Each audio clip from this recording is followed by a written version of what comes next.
God damn it, my mic was muted again. I'm so sorry. uh, Rip. you can hear Ryan laughing in the background. Yeah. Uh, yeah. So if you happen to be joining the stream for the first time, my name is DVK, player, commentator, tournament organizer, content creator. So I'm part of the Kenyan Tekken community that's growing, and we started this show called The Salt Factory. It's an interview series that we're going to do monthly with prominent members of the FGC around the world. And you've already heard the voice of our first guest today. He is an Evo champion on Tekken Tag 1 and Tekken 5 DR, final round champion on Super Street Fighter 4 Arcade Edition and Virtua Fighter 5, VS Fighting Champion on Tekken Tag 2, Super Street Fighter 4, Super Street Fighter 2 Turbo, winner of countless other tournaments across multiple games, the Prodigal Son, Ryan Hart. What's good, man? Gina Langoni. Ryan, of course. Gina Langoni, Ryan, as you've just said. I should start with saying Hamjamboni to all the viewers here. I'm really honored to be part of this, and I've always wanted to, learn a bit more about some of the other communities, and it's great to, have had this opportunity now. So maybe I should start by saying Mkomzima to you. God damn, perfect. So just gonna jump straight in. Guys have been waiting eagerly. We'll just go ahead and jump into these questions. We're gonna have a bit of a long chat, and then we'll move on. So just start with the basics. Obviously, you've been playing fighting games longer than I've been alive. How old are you? I'm 22 years old. Oh wow, yeah, you're not wrong. You're not wrong. Yeah, so wow. So before we get into your professional career, what was the first fighting game you played, and how did you come across it? I think the first fighting game I played was a very, very old PC game called IK Plus, International Karate Plus, and it was played on, I think, the Yeah, you can Google it. I think it was played on the Amstrad or the Amiga 500 or some one of these really old computers. That's probably my first fighting game. It was not necessarily 1v1. You could do 3 players playing simultaneously. There are a list of options you could do. So it wasn't a 1v1 fighting game like, we're accustomed to these days, but it was my first fighting game encounter, so to speak. Yeah, brilliant. IK Plus. When did that come out? I've never heard of IK Plus. God knows. Oh my God, that would have been a long time ago. I mean, 80s? we're talking, yeah, somewhere in the 80s. Could look it up actually. But I think that definitely was around, maybe 83. I don't know. I'm gonna quickly check it now. Yeah. 83. That's a long. I didn't know fighting games were around for that long. 87. 87. Initial release date 1987. So around the time the first Street Fighter came out then. Exactly, very, very similar. But of course, this wasn't an arcade game. This was just a PC game. Okay. You played at home. Very interesting. So so going on to tournaments now. Your first tournament on record, at least, was the London Trocadero tournament that you did in '94, if I'm not mistaken. The people watching probably don't know what the London Trocadero is. It was this entertainment complex that had arcades and all sorts of stuff. It closed down a few years ago, if I'm not mistaken.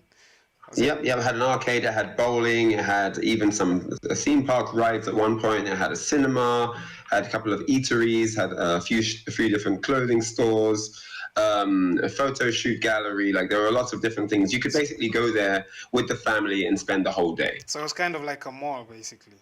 A bit different to a mall, though. It wasn't near that size, but even in one time actually included Sega World, which was a 6-floor arcade.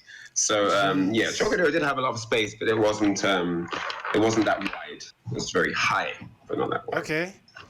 So obviously you didn't do too well in this first tournament. Oh man, that was abysmal. That was terrible. Me and my local crew were absolutely destroyed. It was a massive wake-up call because we didn't actually know about how deep these fighting games were until then. I mean, we knew they were deep, but we didn't know that there were players so far out of our league, and that was the day we found out. Okay, very interesting. So What is it that motivated you to continue going to tournaments despite like getting battered Um, in that first I feel attempt? like it wasn't even the question of going to more tournaments then. It was always my hobby. Playing games was my hobby. It was never more than that. It was never something you could look to have a career in. It was never something you could look to build a brand from or anything like that. It was literally just a few guys that know about this fun thing that they do together. It was just a social thing. Okay. No different to smoking out in your yard, with friends as a social activity. That's all it was. But I feel like after that tournament, I don't think that tournament per se motivated me. It just didn't demotivate me to. It just didn't demotivate me to the point where I didn't want to play games at all.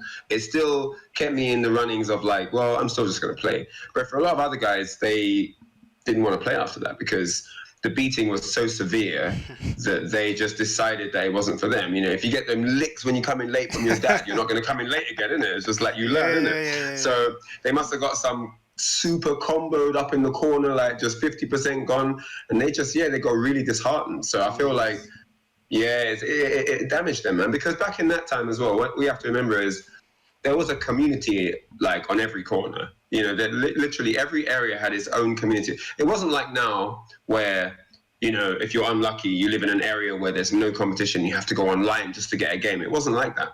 Almost most built up areas had a gaming scene of some kind, which had a number of arcades in the area that you could go to meet other people. It wasn't like now where you have to play online or it's so hard to find an arcade. It's not like that. It wasn't like that. So you lived in a lot of ignorance because of that. Because there was an arcade on every corner, you didn't try to explore outside of your own area because you didn't need to. There were places to play everywhere. So why would you, but what that meant is that you were not aware of how many other developed communities were actually out there. But this tournament we went to was the first time where all the communities came together because it was, for all intents and purposes, this was the first ever fighting game tournament in the UK. Okay. I don't even know. It might even extend to in the whole continent, in the whole of Europe. I don't know when America started having fighting game tournaments. Specifically those. Yeah. But it all began in the 90s. Maybe America possibly started a little bit earlier. I'm not sure. But the 90s is when we were introduced for the very first time to fighting game tournaments. Before that, it was just congregating at someone's house, playing games on the sofa, or meeting in an arcade and playing games together there. Oh, very interesting. Like, so you said this was more of like a hobby for you. It sort of is for everyone, really. Exactly. So when is it? So when is it that you decided? Oh, I can actually do this for a career. When did that sort of come into your mind then? I never did. I never said I want gaming to be my career. Gaming has always been just for me something to do alongside what I'm doing. Okay. I got to a place in gaming where people assume that's what I do as my career. That's the only thing I'm doing. I would say that in my younger days, I mostly played games, but it was never like. I mean, I was always trying to get something else going outside of gaming. There was never a time where I was playing games and not trying to do anything else whatsoever outside. I think in my teenage years, I had a time where I definitely relied on games, but not necessarily for financial reasons. It was more for mental reasons and like personal stability reasons and socializing reasons. It was never about income. And then once I got through college and started working, then gaming was always a hobby. It was this thing I do on the side. I do it after work and on weekends, but it's not my only thing. I work on the side. But what happened is I started to do well at events. I started to win tournaments and I started to travel when I could. And people just thought that that's all I do. But it's never, ever been true once I started working. So it's always been quite interesting. It's just that for me, gaming is super fun. And I don't think gaming is fun if you're playing because you have to. And if you're playing because that's going to pay your... There's nothing fun about if you don't win the tournament, you won't get your bonus from the team, or you won't get your salary, or you can't pay the rent, or like, I don't understand that those things are not fun. Like, gaming is fun because it doesn't really matter if you win or lose. It's just up to you and your mind and how you want to express yourself. That's what's fun for me. I don't want to play because, and then if I don't do well that month, then I can't support my family, or I can't, that I don't understand where that, for me, that's taking the fun out of gaming. Yeah. That you need, like, now it's a job, and now you have to represent a company, and now you have to play for these sponsors, man. That's so much stress and pressure. Like, for me, gaming was never about that. And even given the choice of going both ways, I wanted to have gaming on the side. I wanted it to be this thing that I do because I love, and I want to be able to get what I want out of gaming. I don't want to have gaming become something that I hate because I lost and now I'm angry at the tournament and why didn't this happen? And, I want it to always be something that can bring a light into my life when my real life of going to work and stress of daily life is difficult. Yeah. Gaming is where everything is cool and fun and happy, and that's my sanctuary. That's where you can let go of things. So I've always tried to have a balance of both worlds, Yeah. Gaming is my happy place that helps me get through the stresses of daily life. Yeah. Okay. That's a much more profound answer than I was expecting, to be completely honest. You can never expect anything from me. I'll always do that. I'll always script on you, man. Something I've always wondered is, where did this Prodigal Son moniker come from?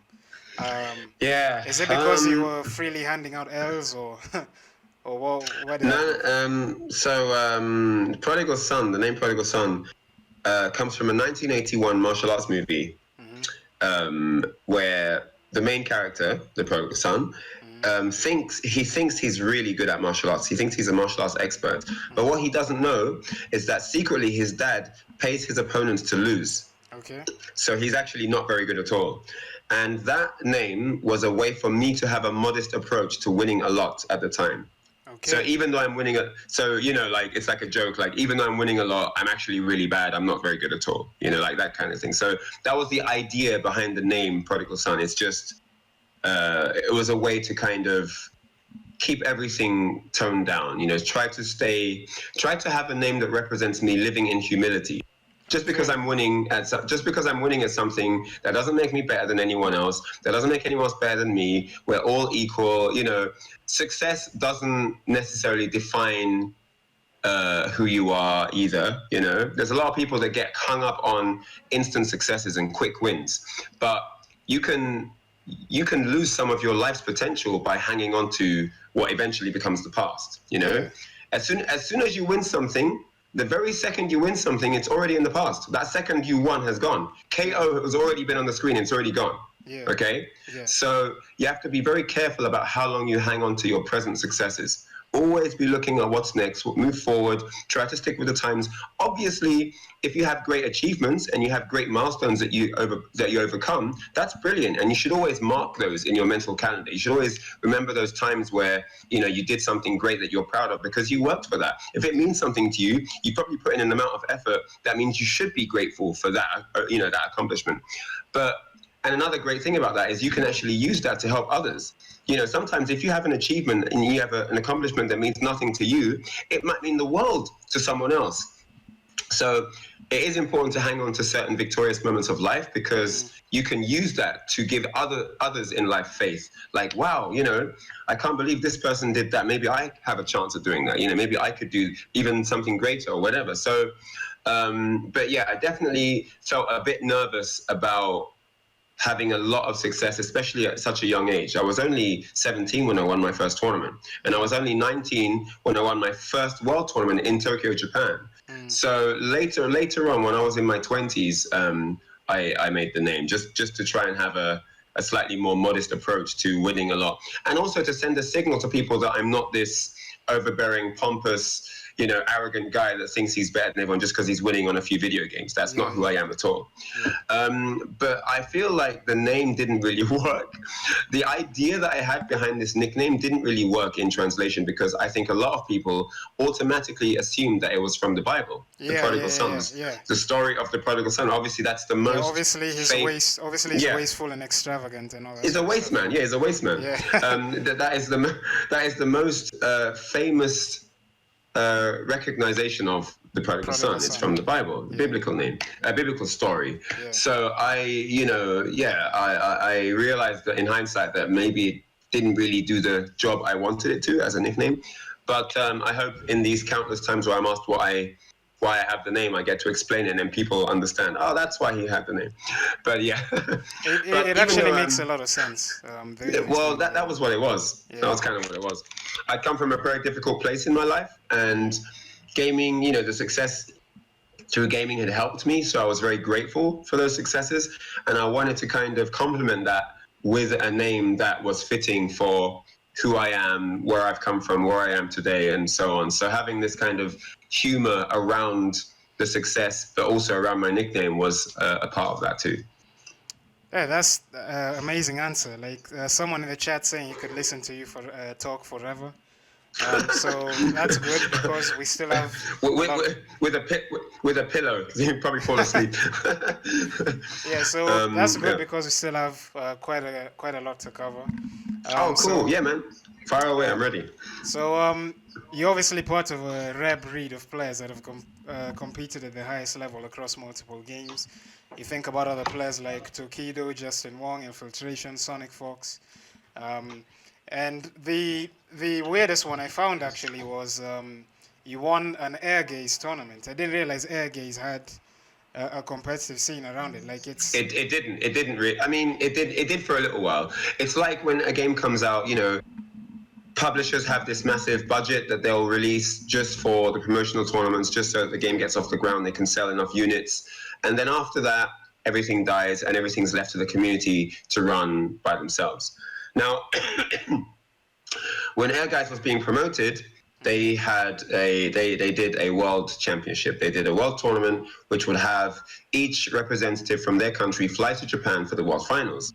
So I just happened to accidentally go to the arcade during this promotion. And I remember arriving at the arcade and seeing a massive yellow poster that said, "Win flight to Japan." And I didn't care how, I wanted that flight. I don't care what I have to do. I don't care how many dishes I have to wash up. Just tell me where to go. I want this ticket. Yeah. And so, it was, it said, win, Air Guys Championship, fly to Japan and be the sole representative of Europe and blah, blah, blah. And I was like, wow, this is insane. So I trained up with a friend. There was only like a week before the tournament. There wasn't much time left at all. And we trained up every day. My friend Hatim, what's up, Hatim? If he's watching this, he'll know. And me and Hatim, he got to the semifinals night and he lost to the guy that I played in the finals. And it was, these like tournaments when they're put together by people that don't actually understand about fighting games, they always have these stupid rules. Like it was best of one. The tournament, this is for a flight to Japan. Essentially, this is the biggest prize I've ever played for. And and it's best of one game. Like what? This must be a joke. Why don't we just play rock paper scissors or toss a coin then if it's going to be that random? But anyway, so it was best of one, and I won. It was really close. Got super lucky, and here I am sitting on a flight to Tokyo. But essentially, Air Guys is the game that got me to Japan and eventually changed my life. Amazing.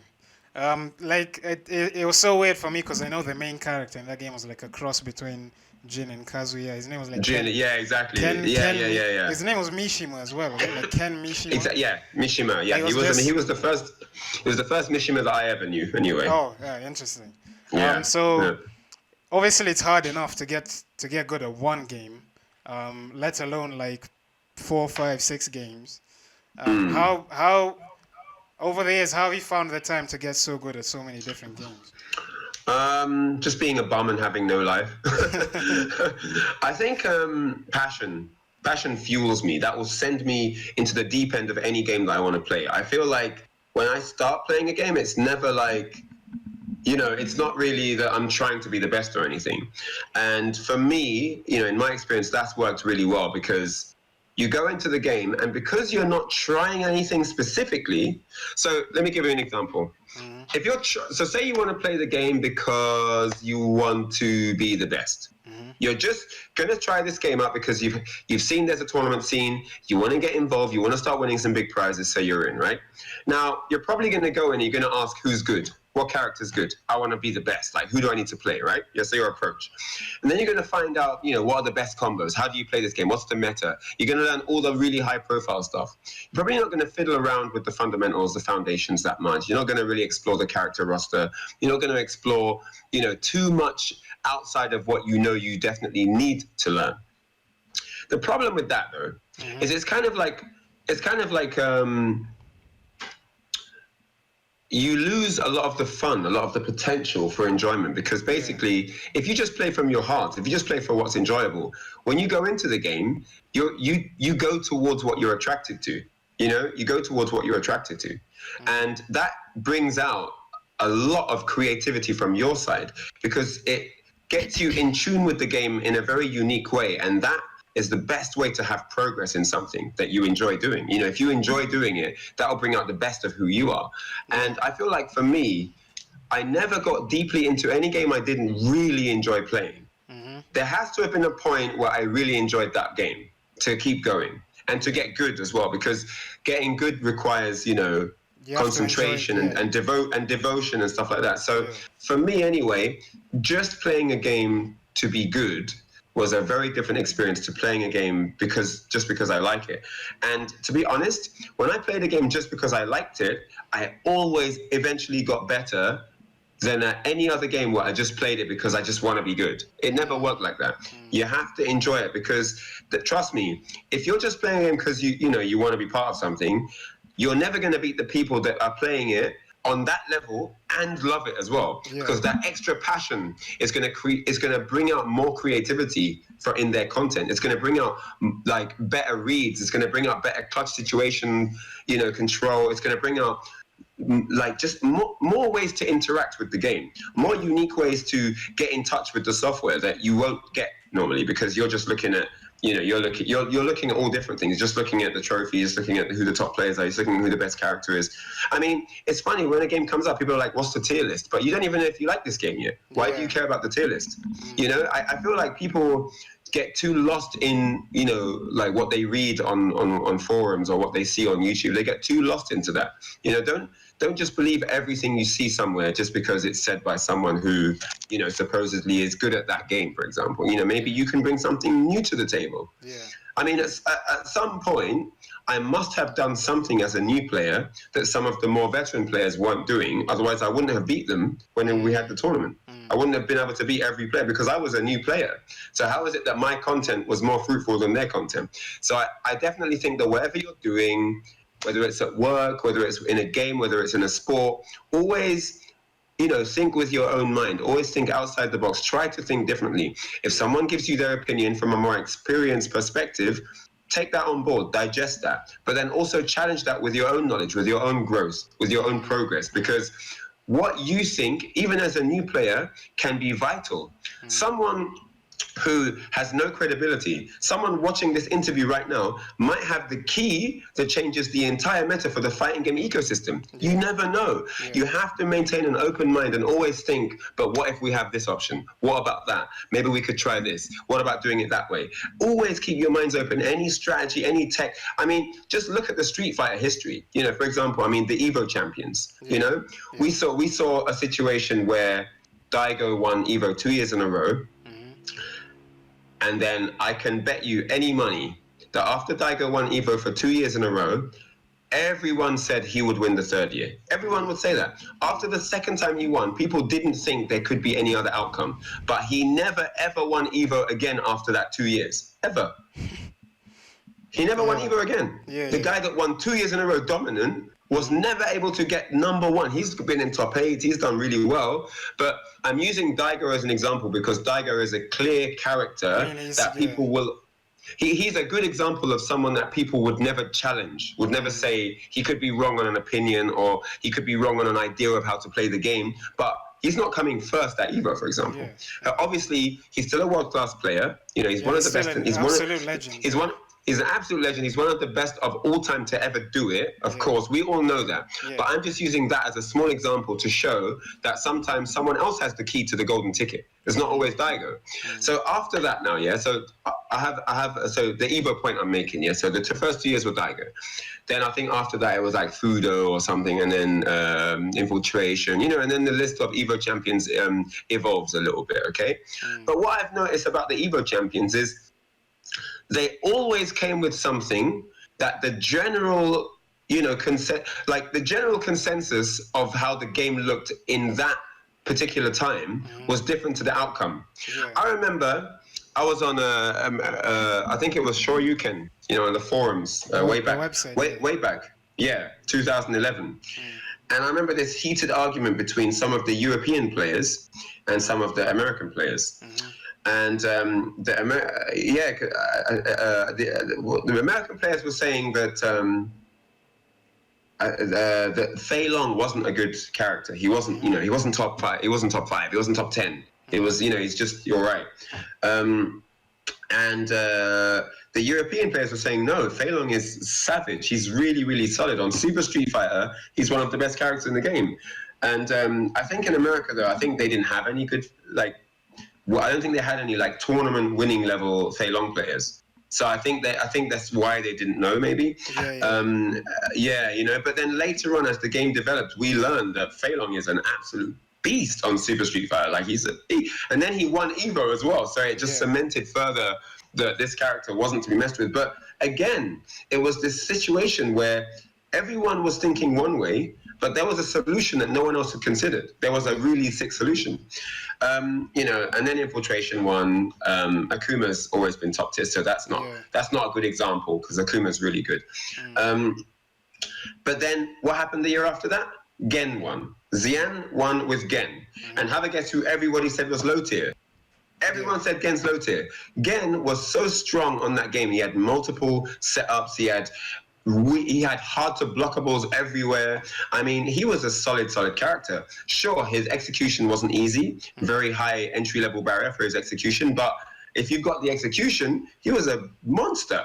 So again, the general consensus is wrong with what actually goes down. Then the next year, needless to say, my man from Europe, big ups to Luffy, came all the way back, top 8 losers bracket, won Evo with Rose, a character that everyone again says low tier. So basically, was no that one knows the one what they're he talking beat? about. Was that the time Luffy beat? Was it Daigo Infiltration in the grand final?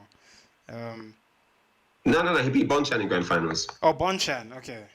Yeah. He beat Bonchan in grand finals. But what I'm saying to you is every time people talk about something, like every time there's a general idea, turn out wrong. So we should stop listening to the general ideas and start thinking more about what we think. What do we feel? Because I've heard so many times like, yeah, man, when I was playing my friend with this character, I felt he was really good. But when I talked to people, they said, no, he's low tier. That match is 7-3, blah, blah, blah. So we have to try to reset our minds. The community, the evolution of the community is going downhill a little bit. And because we're starting to rely too much on the general opinions.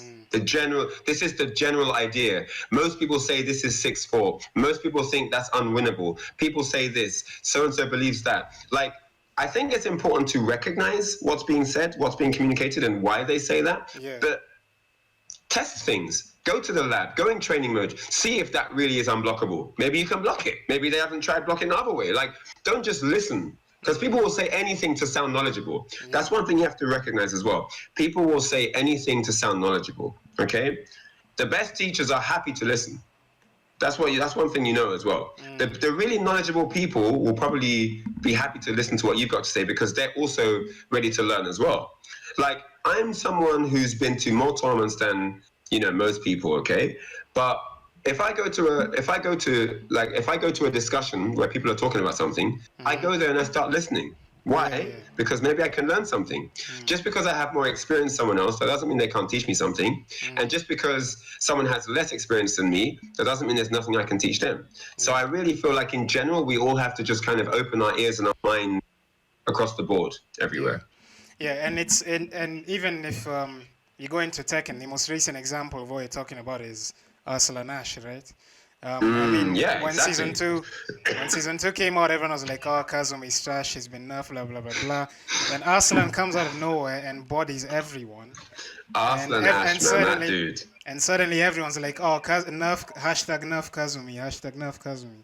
So it's Yeah, like, yeah. I mean, that's the thing. So, what the pattern I'm noticing is that we don't actually know what we're talking about in a lot of places, and that's bad. We yeah, don't actually realize that there's so much growth we need to make. Even me, I'm still growing. yeah, Even no one is there yet. We're all growing. We're all learning. An experience for all of us, and I think it's really about embracing that, because once you start realizing, hang on a minute, I'm still a student in this, you can really enjoy growing together. But people waste so much time acting like the scholar. Everybody wants to show they know the most. I know more than this guy. Do you know the frames of this though? Can you beat this guy? Can you do this combo? Like, chill. This is meant to be our passion that we do for enjoyment and love and spreading happiness. Why are we getting all hung up about who knows the most about this and that matchup? Sure, it's good to be competitive because that's yeah, the nature of the sport, right? yeah. But people lose a level of respect and compromise that for their competition, for their passion. The respect goes down. But if you haven't got respect, you're nothing. It doesn't matter what kind of champion you are. It doesn't matter how rich you are. If you haven't got genuine respect for your fellow man, all that means nothing. So I really feel like people should just go back a few steps and just recognize that, yes, there are people who have done your idea before, but that doesn't mean that your idea can't be used in a different way. That doesn't mean your idea can't be, expanded upon. But it also introduces an area for you to be a bit more humble. Like, I'm not the only person thinking outside the box. Let me chill a bit. There's other people with valuable input. It's very, very dangerous to just listen to everyone else's input without adding any yourself, because you get lost in that. Because, players have limits as well. Pro players have limits. I have limits. I can't do anything on any game. I can't be anyone. There'll be players that just have a better mindset for that matchup, and I won't be able to win. So, we like Daigo, Infiltration, name any top player, I've seen them get beat down. That's how it is. We kind of learn from our losses. We need to lose sometimes. And sometimes when you're good, you need a beat down just so you recognize, like, you're still, you need that. Yeah. So it's always a growing system. You never want a scenario where you're not growing anymore, where you're not learning, you're just stagnating and you've plateaued at a certain level. You don't ever want to have that, because that, ladies and gentlemen, is not fun.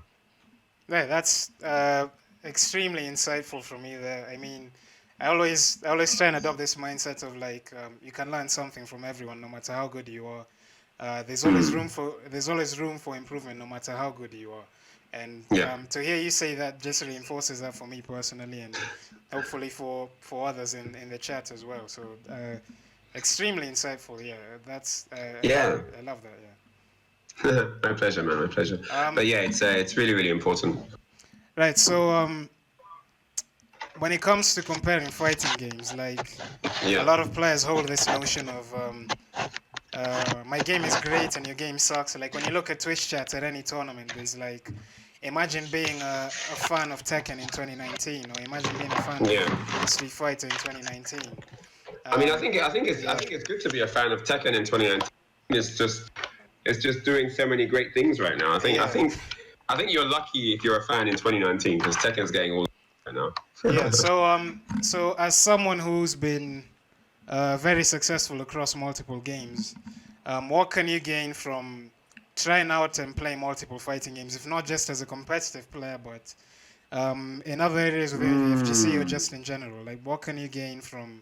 Is there anything you think you can gain from playing multiple games? I mean, it depends on what kind of person you are. It depends on, it's like telling someone who speaks, like, it's like saying, what's the benefits of learning 5 different sports? I mean, it's like, do you have an aptitude for that sport? Is that something you're going to enjoy? Is it worth your time? Like, you can lose a lot of stuff as well by playing multiple games, because you have to spend a lot of time. Yeah. Time is expensive, man. Time is the most expensive commodity we have. Forget money, forget your accounts, time. You can't get that back. You can work for money. You can get more money. You can win the lottery, whatever. You can have your salary from work. You can, you know what I'm saying? You can be rich. Yeah. Time, once that's gone, It that's doesn't it. come back. Yeah. So if you spend a lot of time to learn multiple games and it doesn't bring you back what you expected from it, I think that's a problem. For Okay. me, the whole multi-game thing was not planned. I didn't think I'm going to learn 6, 7 different games. It was just I'm playing this game, and then I don't know, the scene died a little bit, and then that's getting a bit popular, so I'll jump on that for a bit, and then there's a few tournaments, and then that died a bit, and then that's active now. I'll go over there. So eventually, I was good at multiple games, but that was never the game plan. It was just I loved interacting with people, I loved learning, I enjoyed the community, I wanted to be around people. So where the community was, I kind of was there as well. And when there was a game, when there was more than one game with active communities, I just kind of mingled with everyone. So I'm a very sociable person. So, you know, like I just, yeah, I don't know. But I think in today's age, it's probably a bit easier to learn multiple games Yeah. because back in that time, there was no console conversion, you know, that you can just go home and do training mode in that way. Yeah, there were no training modes on games. You know, it was literally just going to a public space, an arcade, and playing against moving human opponents. You know, it's really hard to train stuff. You can't try combos out. You can't test max damage. You have to Yeah. just Yeah. know stuff. So the whole methodology around learning multiple games was different. I feel like now, because you've got Twitch, you've got YouTube, you can learn so much from YouTube tutorials and combo videos and so on, or just watching matchups. I don't know how to fight Guile with Akuma. You just watch Daigo play Tokido, for example. You see what they do. Yeah, and there's just so many resources at your disposal now if you're a new player that's just at home and wants to learn. And then, of course, almost literally any fighting game you load up has its campaign, it has its tutorial mode, has its online battle mode. You can have friends come to your play. Like, there's just so much you can do to improve now. So I think now it's probably easier to learn multiple games. Now, the benefits of learning multiple games is there are skill sets in every different game. Each different game has its skill sets. For example, in Third Strike, you have to understand how jump arts work because jumping has a parry system. You can parry in the air on Third Strike. So if you don't know how your character jumps, for example, you'll mistime the parry. Or you'll time the parry, but then you'll mistime the retaliation attack because you didn't realize that he goes up higher and you're above the opponent, your attack whiffs and stuff like that. So depending on the game you play, you learn a little bit more or less about different elements of the game itself. So jumping is a common one. Parrying on Third Strike, for example. Dashing in and out is very crucial on Third Strike because the dashes are so fast. On SF5, you can check dashes on reaction, so it's different. On SF4 as well, the dashes started up quickly but had a lot of recovery, so it wasn't quite the same. But then on 3D games, dashing is also working a little bit differently there as well, just because the risk reward works differently too. So, it's I'll definitely say on 3D games, you work a little bit more on spacing areas. There's definitely spacing on 2D games, but it's more pivotal on 3D games just because of how you can space. There's more room to use because you can sidestep and use the 3D planes to your advantage and stuff. So yeah, it's each game kind of contributes something new to your unique individual skill set, and some of those skills are transferable, and some of the skills that aren't transferable are still things you can conform in your own way to make them applicable to the game that you're playing, which is also really, really useful. But it's something that isn't talked about that much. And that's something I was about to go into because it's like, in my personal experience, for example, like at some point, say in Tekken 7, there was, whenever I was backed against the wall, like I'd only think about trying to step away from the wall. But then I started learning Street Fighter 5, and it sort of opened my mind to, obviously in Street Fighter you can't sidestep. And there's other things you have to do. There's V reversals, there's invincible moves, there's all that sort of stuff. And learning that stuff in Street Fighter 5 sort of opened my mind to different things you can do on Tekken. So I started thinking about big jabs, power crushes, all that sort of stuff. So it sort of goes back to what you were saying about skills being transferable between games. Yeah. And I think that's really interesting. But of course, as you said,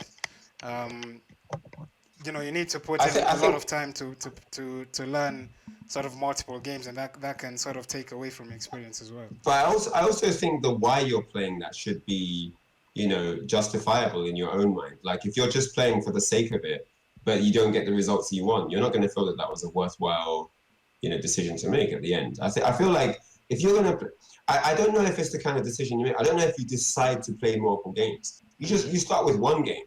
Yeah. You start with one game, and then that game goes well or it doesn't, and then you switch games, and then you add that to your list of games that you know how to play. But I don't think from the beginning you say, right, I'm going to learn 30 fighting games. No one does that. You just play because it's fun and you got your mates there playing with you. And then another game gets announced and you happen to get into that. And I think that transition should be as natural as possible. I'm sure someone like Sonic Fox, for example, Yeah. he'll play Mortal Kombat.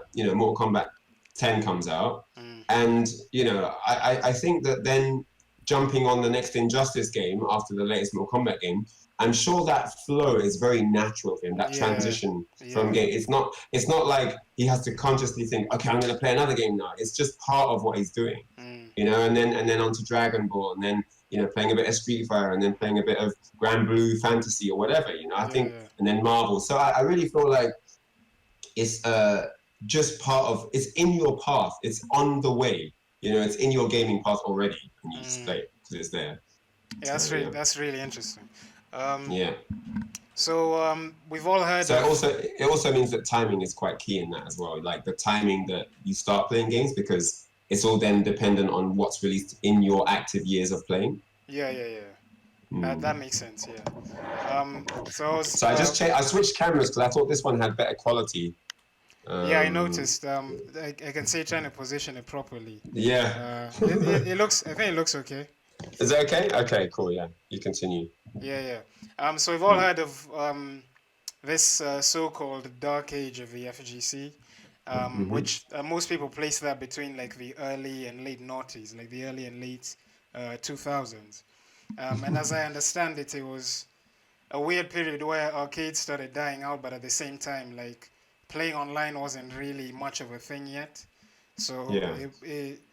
it presented this unique challenge where people like couldn't find opponents in arcades, and there wasn't online either. So the people had to actively go out and sort of look for their opponents, like Yes. physically. At least that's how I understand that period anyway. So I mean, did you experience any significant challenges? Sorry, in like continuing to attend tournaments during this period, or was it? I mean, I'd say the way it was for me is, let's say from 1990, let's say, because I've been playing Street Fighter 1 since like, boy, what I'm saying, like 80 something.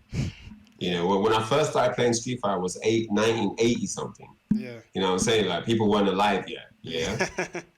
Yeah. So I feel like 1990 to 2000 was arcades. 2000 to 2010 was arcades and venues.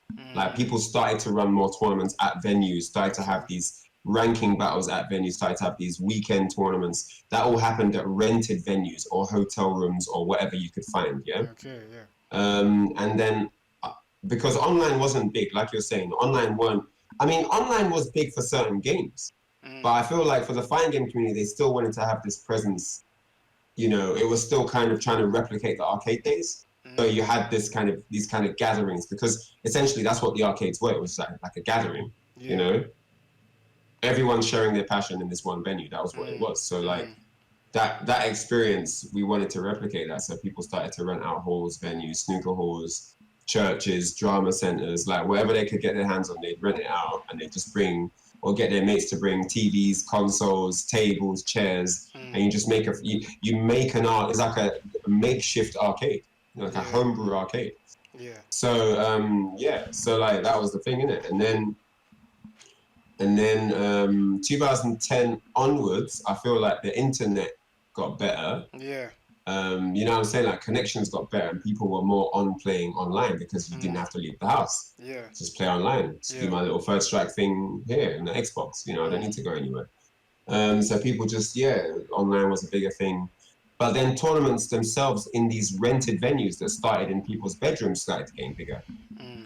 So then you had multiple tournament series just popping up out the woodwork that had 5 to 10 years history already, because you didn't know that that tournament had actually been running out of someone's basement for 10 years. Yeah.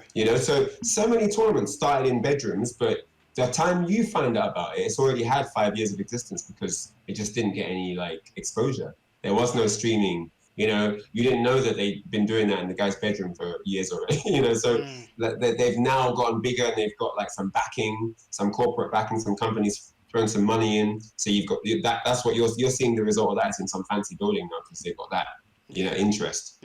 Yeah. See, so a lot of that. But yeah, so tournaments became a thing. We didn't have the ecosystem of pro tours like now, like Tekken World Tour, Capcom Pro Tour, and all that. We didn't have that.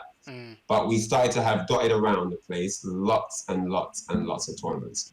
Literally every weekend was a tournament. If you played every fighting game, you'd have no weekends free in a year because there's a tournament every weekend. Some tournaments had multiple games at that one tournament. Some tournaments had 10 games.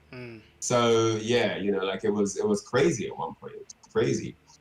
But then sponsorship wasn't a big deal in fighting games. So even though there were so many tournaments, not many players could actually go to them. Players that would go to their local arcades couldn't leave the area because they didn't have money to fly.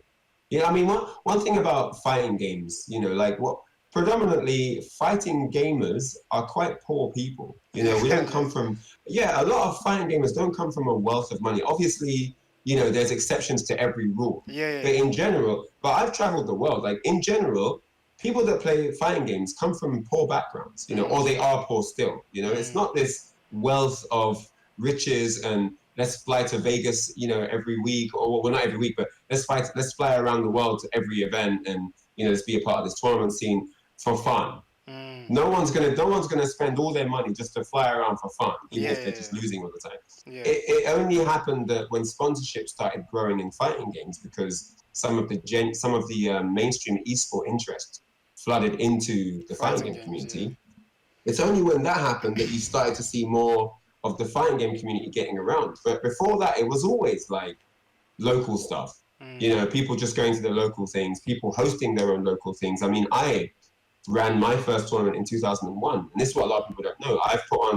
I've run ranking battle seasons, I've run tournaments, I've run entire leagues of like 50 players. I've run entire leagues for different games: Virtua Fighter, Street Fighter Third Strike, Street Fighter 4, Tekken. Like, just ask people in the UK. I've run tournaments for years and years and years alongside being a player. But it was never about making any money. I think my tournaments were like £1 to enter.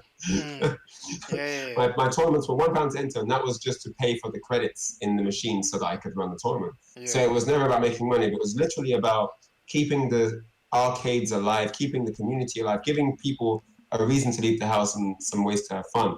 So even I know about the struggle of like fighting this, the kind of dying scene in the arcades and trying to fuel it with positive input, and content. But yeah, because we come from such a poor background, it was difficult to be like, I don't know, to appreciate that there's all these international events, because you can't get there. Like, all right, there's a sick tournament in Korea. Okay, cool. Can't watch it. No stream. Can't fly there. No money. All right, nice. Just tell me who won next week. Like, So yeah, it was hard times, man. Hard time.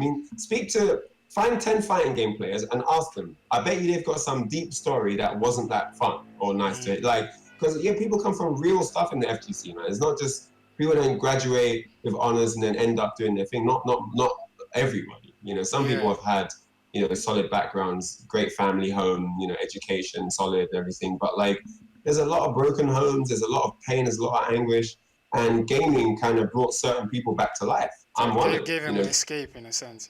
Yeah, gaming was the happy place. You know what I'm saying? I definitely live up to that story. Like, I definitely feel like, gaming was definitely one of the better memories from those years. So yeah, man. So it kind of ties in. You already talked about running tournaments. Sort of ties into the follow-up I was going to ask is. Oh, okay. Which was how big of a role do you think the competitive scene and top players like yourself played in sort of keeping the FGC alive during that sort of dark period. Um, What? Say that again. Say that again. how big of a role do you think the competitive scene and top players like yourself played in sort of keeping the FGC alive during this so-called dark age? I feel like me individually, I was mainly influential in the UK and Europe.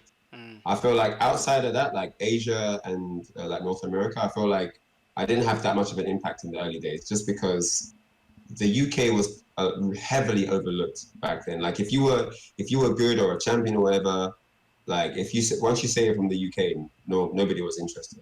Like, mm, are you one of those players? All right, cool. You know what I'm saying? Let me see what these American players doing, or these Japanese players. That's all people wanted to do is look at the Japanese and say, well, it wasn't even that much about Korea. It was just like Japan. Like the Americans, they wanted to watch the Japanese players. mm, And then later, when Tekken got bigger, Korea was a bigger deal because Korea were the best at Tekken then, innit? mm, So yeah. I mean, the top players had a big role, but mm, it wasn't. It was more. There was a lot of myths and legends, and you didn't have the same exposure to players. Like top players travel everywhere. I mean, name a game a top player's been to your city. Like most of the common countries that have events, most top players have been there. mm, Whether it's in, I'm saying whatever country or city that there's been an event, there's been a pro player that's gone to that place. yeah. So I feel like nowadays it's so much easier to have top players influence the scene. But Mm, back then there was a lot of, hearsay. This top player does this, we hear in the arcade. No one really mm, knows for sure. It's just talked about on the forum. So that kind of encouraged players in a lot of ways. In my situation, looking back to how things were for me in the UK, my influence was about people trying to beat me, giving people ambition, giving people mm, drive. mm, I secured players' passion because they would never feel gaming was a waste of time as long as Ryan Hart was alive, because I haven't beaten Ryan yet. mm. There was always purpose when I was around because I need to beat this guy. Yeah, This guy that took my last credit at the arcade last week, I'm gonna beat him this week. yeah, And I loved that. I loved that people wanted to be. I loved giving them a reason to play. Let me practice quickly. This guy, because if there were no tournaments, if there was no ranking battle, if there were no leagues, like why are you? At some point, players did start to be like, well, why are we doing this? This is taking a lot of time. I could be doing something else. mm, So, having players that were up there that you kind of wanted to, you had a bit of drive and your ambition was to take them down. That on each different game, there were maybe 5 to 10 players that everyone wanted to beat, and, yeah, they sat on the thrones of that game. And it was great. Sometimes there'd be an upset, at the arcade on the Friday night, someone would lose to someone they shouldn't. It's like, oh, it's hype. And then later on when tournaments came about, that was also a thing as well. Everyone wants to see the upset. Everyone wants to be a part of that memory. But yeah, that was, I think, one of my biggest influences then was, as well as keeping the scene alive with running tournaments myself, it was about being that rock at the top that everyone wants to smash in, kind of thing. yeah. That was cool. Hey, that's very interesting. Mm. So you've obviously, aside from being a player, you've also had opportunities through the years to be a caster, various tournaments, and even a presenter for various gaming events and gaming shows on like TV and stuff like that. Mm. So when you first started out, is this something you always envisioned doing, or is it something you considered taking up sort of later on? I mean, my path has been very spontaneous, I feel. A Mm, lot of the things I've ended up doing weren't planned, including video games. I didn't plan to be a video game world champion. I mm, didn't plan to travel the world. I didn't plan to be in the Guinness Book of World Records. None of that was planned. It's just, you just arrive somewhere and, you get off the bus and you're in a new city. So you mm, explore the city. mm, That's kind of how it was. You just get there and it's like, oh, there's this place. You can do this here. Okay, I'll try it out. Oh, this is fun. Let me keep going. yeah. And that was it. I mean, I feel like, presenting and things like that came as an evolution to me just having become very comfortable in front of the camera Mm, after being at so many events, because believe you me, I hated being in front of the camera. I don't want to talk to anyone. I don't want to tell you how great the match was.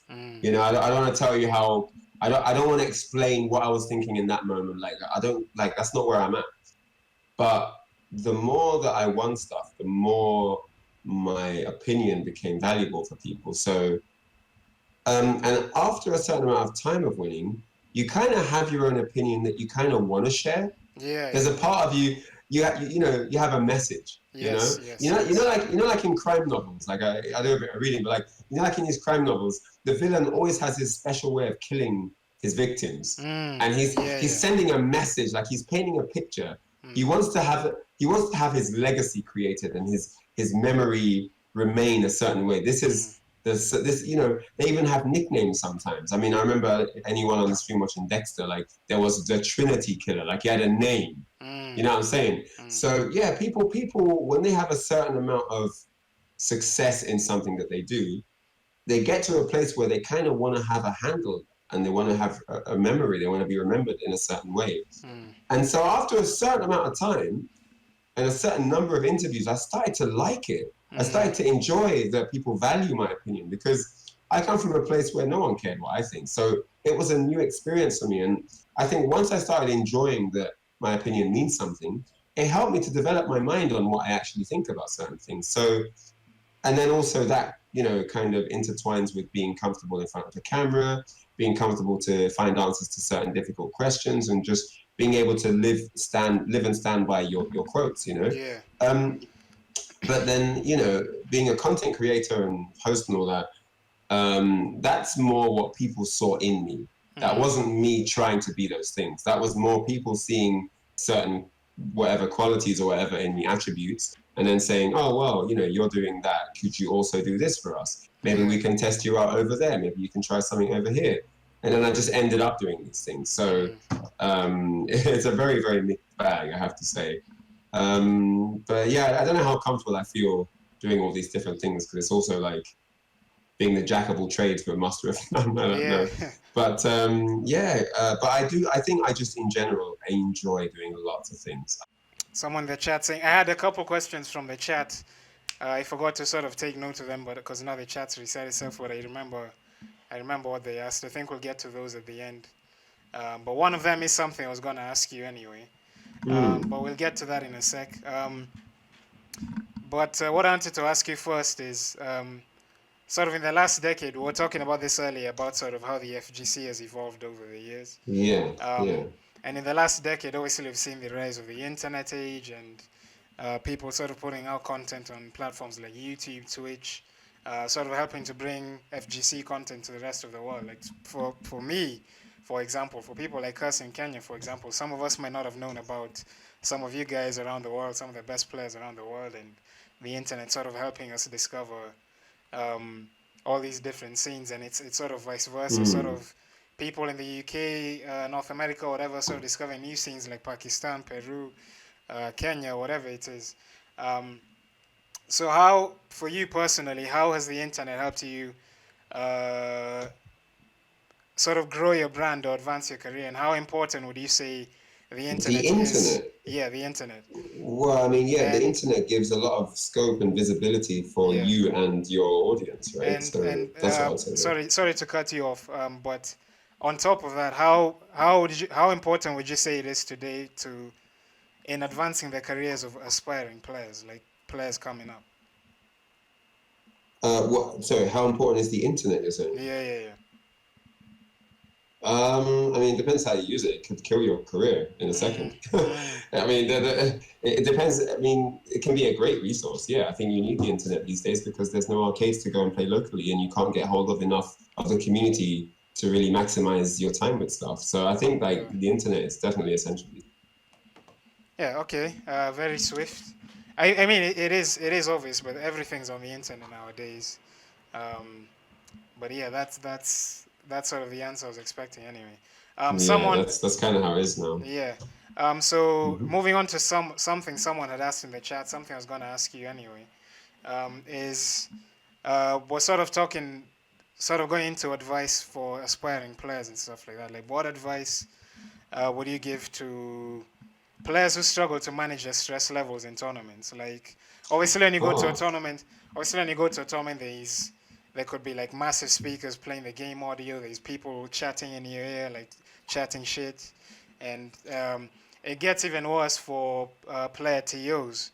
Like if you're part of the organizing team of the tournament, and at the same time you have to perform and you're expected to do well and stuff like that. Like how, you have yeah, to forget these elements of pressure. mm, Okay, it's just a social environment like any other place. If you go to a restaurant, your people around you are also talking in the restaurant. It's a social area, the public place. But just because people around you are talking, that doesn't put you off your stake, does it? You have to stay focused on what you're doing and forget the rest. Focus on what you're doing. You're there to eat a meal, i.e., beat your opponent. So get on yeah, with that and ignore anything around you. And once you can do that, you'll be able to have better input in your match.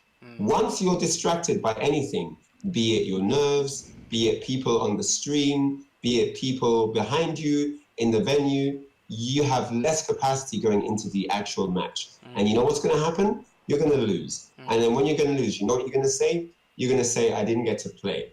Because you don't feel like you represented your style the way that you've practiced. So the best way to do that is to put 110% focus into just the game. And that way, you'll be able to play like yourself. I mean, the hardest challenge of tournaments is to be yourself. yeah. Just to be yourself. That is the hardest challenge. So to be yourself, you have to give it all your attention then, because it's hard. You can't just go in with 30% attention and then give it everything. No, you have to put everything in that you have. And if you keep doing that each and every event, you might not nail it the first time, maybe not the second time, but if you keep doing that as a habit, you will eventually feel more and more comfortable each and every event until it's just another day at the office. And that's where you want to be ultimately. But don't expect massive things just from your first 1 or 2 or 3 tournaments. It's going to take some time, just like anything takes time. When, you know what I'm saying? People with anxiety can't just in a relaxed manner eat in a public space, for example, because people are watching them. But after you do it enough times, you get used to it and then it's okay. So I feel like it's something that takes practice, and dealing with nerves is a similar thing too. Just take it easy, try to focus on the game itself. And remember, your nerves are just there to make you realize that the experience you're about to go through is real. You're not in a dream. It's not theory fighting. You're not just imagining stuff. It's about to go down. And your nerves are there to keep you focused on the job.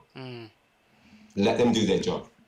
Right. So yeah. So obviously for new players that's harder. But you're basically saying, I would assume as time goes on, as you attend more tournaments, it becomes easier to sort of manage your Just like stress and anything. focus. Yeah. Just it's all part of the practice. It's all part of the practice. Of course, the more you do something, the more familiar it becomes, right? So that's just natural with anything. Right. So Aegis, you asked about this in the chat. I hope you've heard Ryan say that. Like, just focus on the job, as he said. Yeah. So yeah, great answer. Moving on. You were talking about Tekken being good to be a Tekken fan in 2019 now. Like the global Tekken scene has been growing steadily since the game came out over 2 years ago now. I just wanted to get your opinion on why that success is. Like besides the introduction of the guest characters, I think that's a pretty big one. What factors do you think have contributed to the game's ongoing success and growth? Tekken. Yeah, Tekken 7, yeah. It's the only mainstream game that kept to the roots of what the game represents technically. I think a lot of the other games have tested a lot. They've tried to like Tekken. If you look at the games as people, Tekken is a confident person. Tekken knows what it is, and it just changes a few little things, but it knows what it is fundamentally. Whereas Street Fighter, I mean, look at Street Fighter. Just look at like Tekken. Street Fighter 2 is completely different to Street Fighter 3. Street Fighter 3 again so different to 4, and again so different to like Street Fighter doesn't know what it wants to be. It wants to be everything and not like it doesn't know what it's like. I think Street Fighter deliberately went for a different look and feel each time. That was the angle behind their movement. They didn't want to have this, they didn't want to be the same every iteration. They wanted to have completely new systems in each game. You know, Third Strike had the parries, Street Fighter 4 had the focus attack, Street Fighter 5's got V skill, V trigger. It's deliberate. So no, that's not a bad thing. That's not a bad thing. But it does mean that you have a number of your demographic that will drop off every game you release because they won't like your new thing. And then you'll have some new people that come into your new thing, but then you lose them the next time you make a game because now you're introducing some. So they haven't built, the heritage of Street Fighter itself has built popularity, but the entire network of technicality that the game hasn't been building on them. You know, it's been building at a much slower rate. But Tekken has been building that a lot more intensively because Tekken is always Tekken. I can take my Tekken 7 skills, go back, and I'd be able to play Tekken 1 or 2. I'd know the moves. I'd know what the juggles are. I wouldn't know the specific juggles, but I would understand how juggles work and how to take damage and what to do when they're on the floor and how to escape a throw. Like everything is very, very consistent in Tekken 2 to Tekken 7, for example. And we're talking 12, 13 years apart, these games. Yeah. So they've been able to build. So, I mean, Tekken as a game has the entire old school scene, the old school hardcore scene that started out with it on PlayStation back in the 90s, all the way up to the new guys now who've never played fighting games in their life. They just started out and they want to get into Tekken now in 2019. So that is a lot of popularity. Now, I come from a different place, so my opinion might not be the same as others. But for me, as a player, Tekken is still the only super hardcore game that's mainstream. You know, like there are other really cool super hardcore games, but they don't get as much love. Like Guilty Gear, for example. That's a very, very hardcore game. It doesn't get that much love. Third Strike is super hardcore. Virtual Fighter is super hardcore. I mean, the list goes on, man. You know, Under Night in Birth is super hardcore. You know, these games are serious games, man. They're not just like little fun games that you do when there's nothing else. Like these are solid games that you could have proper like leagues or pro tours, and you know, on all of these games you could do that. So yeah, I feel like a lot of these really technical games just kind of I know got left alone, got left back in a certain era. You know, I mean, I feel like Virtual Fighter definitely went the wrong direction when they tried to make it easier. Virtual Fighter 4 as a game, Virtual Fighter 2, 3, 4, that evolution was great, no pun intended. But Virtual Fighter 5 definitely took a turn for the worst. They tried to do this, you know, accessible thing, making it easier. You know, the throw escapes are more simple, the combos are bigger damage, blah, blah, blah. But that's not what Virtual Fighter is. And that's the problem with when you try to change too much just to please a certain audience. Just 2 or 3 questions, really quick, and then we'll end the stream. There's someone who asked, someone from our community called Mickey, best player in our community, actually. He asked me to ask you yesterday whether you support this trend of sort of nerfing tournament characters. Obviously, when you think about Season 3, for example, you see Steve's had some nerfs, Kazumi's had some nerfs, Geese has had some nerfs, and those 3, we've sort of seen them in like the top 8 of every Tekken World Tour tournament over the past year. Is that something you really care about, first of all, and is it like, what are your thoughts on that, basically? Wait, what are my thoughts on Ken being nerfed? No. I said, what do you think about this sort of apparent trend of nerfing tournament characters? I still haven't recovered from Ken being nerfed. I'm still heartbroken, man. Terrible. Still, I mean, yeah. I mean, obviously you can talk about. It's really hard to say. It's really, really hard to say because I hate that my character got nerfed and now he's basically unusable if you want to win a tournament. But I also hated, you know, Chun-Li just running over everyone on Third Strike. You know, like, it's hard to say, man. It's really hard to say. I feel like, because, you know, then it's this question of, you know, but like, we want to balance this, but like, what do we balance? Do we balance that? Do we not balance? Do we buff this character? It's difficult. I like the idea that players have to, like, I like the idea that every character can do the same amount of stuff, but the player has to put in that work. Because a lot of what I read is things like, don't nerf the other characters, buff everyone else. But in a system where a character's overpowered, so you're basically asking for all the other characters to be overpowered as well. But then I don't think people have thought about how that's going to be fun. Because it's not fun on games where you lose in 2 combos. It's not fun. It's not fun. If you just keep losing like that, it's not fun after, no matter how much you enjoy the game. So either there's a system where you lose in 2 or 3 combos, but it's really hard to get those combos. But in a meta like, Street Fighter 5 has, where you can force guesses, big guesses, that's not fun.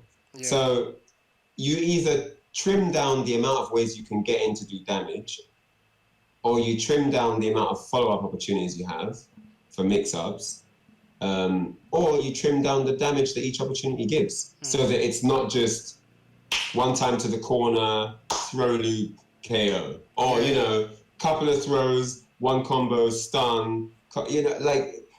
It's not interesting to watch anyway. It's not interesting that's not fun as a spectator to see that. To just see one person just get into the corner and then I want to see more. I want to understand the depth of the minds. The games are over so quick, you don't get to see the depth in the mind.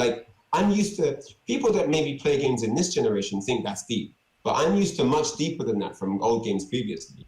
So that for me isn't enough. I don't go away from it yet. It's really hard to see, it's so hard to see a Street Fighter 5 set that is anywhere near as deep as anything deep you've seen on Virtua Fighter or Tekken or Street Fighter 3 Third Strike or Guilty Gear.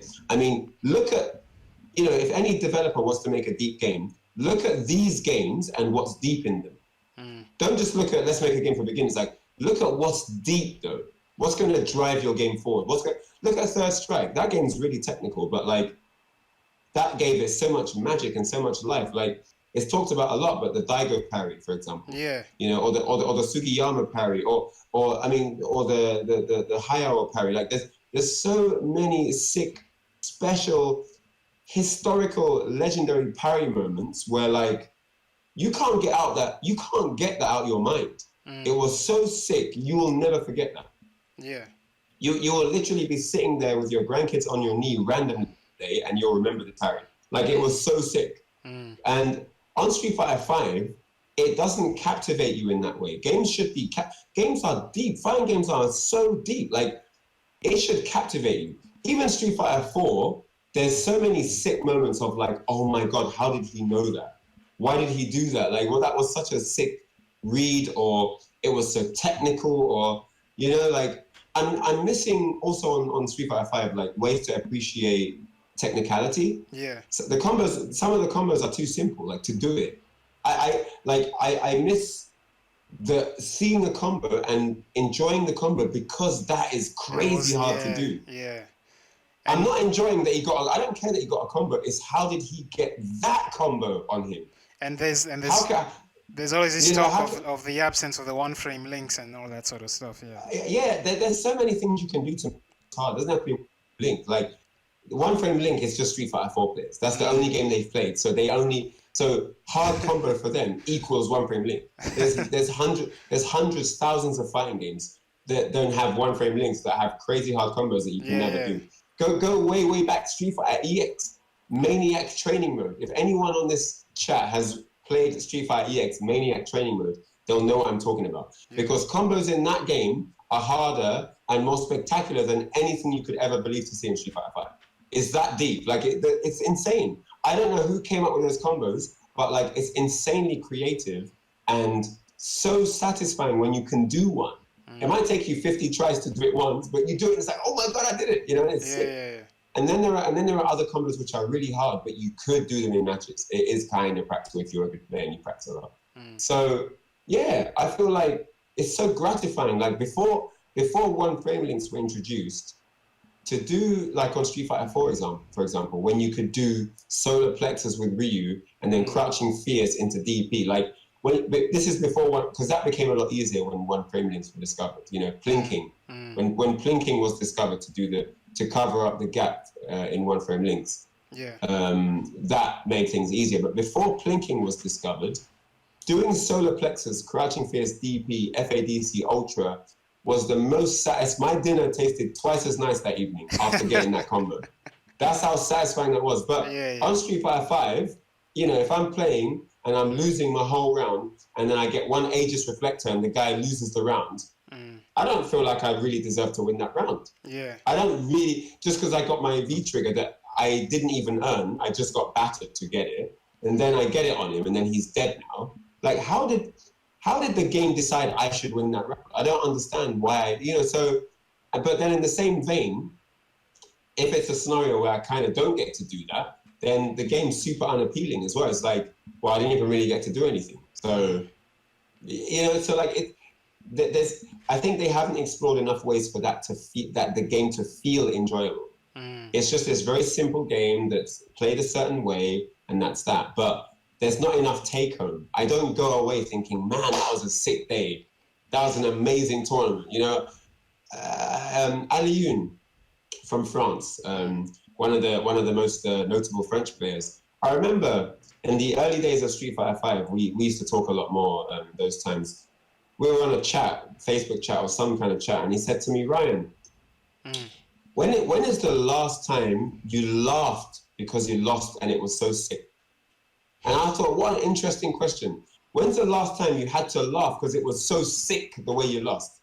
yeah. The guy, you know what I'm saying? The guy read your mind in a way that was so deep and intellectual. Like, he broke you down in such a way that laughing was the only emotion you could bring out. Like, you know what I'm saying? Like, yeah, I completely get that. Yeah. Street Fighter 5 doesn't get you like that. He might guess, even if they guess right, it's not that deep though. He just guessed right. Yeah. It's not like you can guess right on Street Fighter 5, but it's not deep. There weren't that many layers in the read, and that's the thing. On Virtua Fighter, there were probably 6 different ways he could have guessed right, but like he'll guess right in a way where he was exactly in your head at the right second, at the right moment. Hey, what's going on, guys? It's DVK here. Just quickly signing off. Really sorry to cut off Ryan so abruptly there. He provided a really insightful answer to that question, and the last question I asked him is missing from this VOD. I asked him who made his Tekken 7 top 5 in terms of characters, and then he replied by saying he doesn't have a top 5. And he went back to his earlier points where he said, sort of, take on board information you get from established members of the community and top level players and stuff like that, but at the same time, sort of don't believe the hype, sort of believe in your own information and believe in your own way of playing the game, because you never know that you could bring something new to the table and show everyone something that maybe they hadn't seen before. So yeah, again, it really sucks that the VOD has turned out the way it has. Ryan was really cool throughout the entire stream. Obviously, massive thanks to him again for taking the time to sit down and chat with me about fighting games. One of the best to ever do it, obviously. But hopefully you guys still enjoyed it. And I'm looking forward to interviewing the next guest next month, whoever that may be.